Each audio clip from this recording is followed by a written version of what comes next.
ભાજપમાં 3 ટર્મથી ચૂંટણી લડનારાઓની બાદ બાકી થશે। જી હા, એક પરિવાર એક ટિકિટને પ્રાધાન્ય આપવામાં આવશે। સીઆર પાટીલના પ્રમુખપદ સમયના નિયમો ચાલુ રાખવામાં આવશે। 60 વર્ષથી વધુ ઉંમરના ઉમેદવારોની બાદબાકી કરવામાં આવશે। ઉમેદવારોની પસંદગીના નિયમો પર ચૂંટણી સમિતિએ મારી છે મહોર।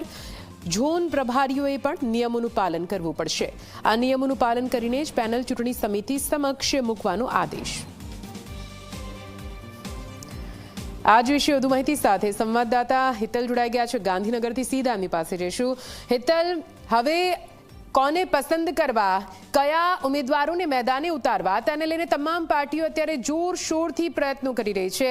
ભારતીય જનતા પાર્ટી એક બાદ એક નિયમો પણ લાવી રહી છે, પરંતુ સીઆર પાટીલ સમયના કેટલાક નિયમો હજુ પણ યથાવત રાખવામાં આવ્યા છે। શું કઈ વાત સામે આવી રહી છે, હિતલ?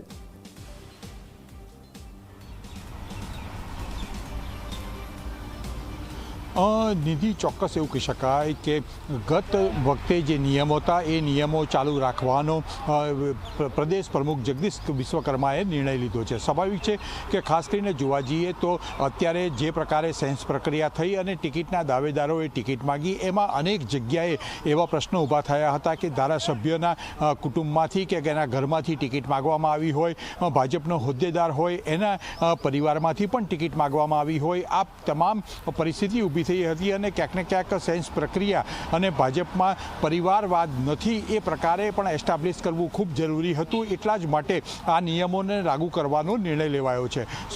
સ્વાભાવિક છે કે ભાજપની પાર્લામેન્ટરી બોર્ડની બેઠક મળી, એમાં પ્રથમ કલાકમાં જ આ નિયમો માટે આખરી આદેશ કરવામાં આવ્યો છે અને એ અંતર્ગત જોવા જઈએ તો હવે સીધી રીતે 60 વર્ષથી ઉપરના ઉમેદવારોને ટિકિટ નહીં આપવામાં આવે। ઘણી બધી જગ્યાએ એવા ઉમેદવારો હશે કે જેને અત્યારે જેનજી તરીકે ઓળખવામાં આવે છે, એટલે ક્યાંક ને ક્યાંક જોવા જઈએ તો યુવા ચહેરાઓને સીધી રીતે ભાજપ સ્થાનિક સ્વરાજ્યની ચૂંટણીમાં સ્થાન આપશે। આ ઉપરાંત જોવા જઈએ તો એ પક્ષમાં એક હોદ્દો હોય એના પરિવારમાંથી પણ ટિકિટ નહીં આપવાનો, આ 3 મહત્વના નિર્ણયો આજે પાર્લામેન્ટરી બોર્ડે મોહર મારી છે। એટલે ક્યાંક ને ક્યાંક જોવા જઈએ તો જે લોકોની લોકો સામે જે પ્રશ્ન હતા, લોકોને એવું હતું કે ટિકિટની વહેંચણીમાં ક્યાંક ને ક્યાંક જે લોકો ઓળખે છે, પરિચિત છે અને જેના હોદ્દાઓ છે એ લોકોને ટિકિટ મળશે, પણ હવે પાર્લામેન્ટરી બોર્ડે આ નામશેષ કરી દીધું છે અને હવે એટલું સ્પષ્ટ છે કે ભાજપમાં ક્યાંક હોદ્દો ધરાવતા હોય, ધારાસભ્ય હોય કે મંત્રી હોય, એમના સંતાનોને ટિકિટ